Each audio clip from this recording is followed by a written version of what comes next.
Now, the response to the pandemic treated people as potential vectors of disease, as you would know. The scare campaign was all about locking us up because our fellow humans were dangerous to us.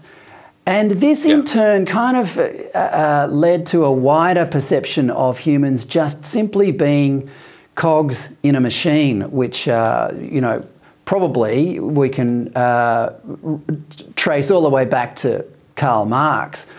But what I'd like to ask you, Aaron, is how do we get politicians now to treat us as humans instead?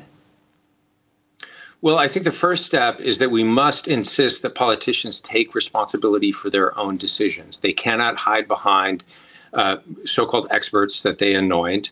All of the decisions that were made during the pandemic are inescapably political. They involve many different competing goods besides COVID case counts or whatever metrics that we latched onto. And so those who made bad decisions that ended up being harmful need to be held to account. They need to be able to acknowledge the mistakes that they made.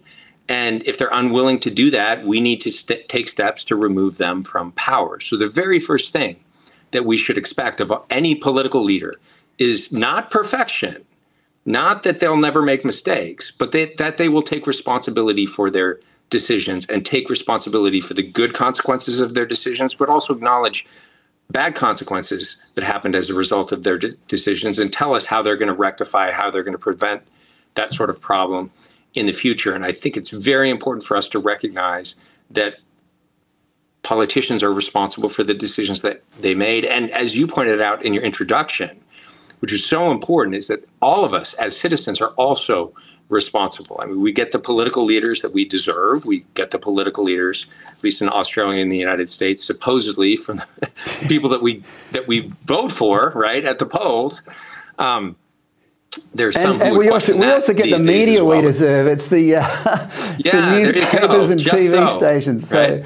I mean, if nobody bought those newspapers, if nobody tuned into those programs, then they would be gone. Indeed, yeah. Well, the next development here in Australia, and it's not repeated often enough, but we need what we call a royal commission into what happened, what went right and what went wrong, most of it being the latter here in Australia. Dr. Aaron Kheriaty, we've run out of time, but thank you for your time. It's been an absolute delight, and I can't recommend your book highly enough. Thanks again.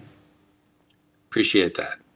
That's Californian Dr. Aaron Kheriaty, the author of The New Abnormal, The Rise of the Biomedical Security State.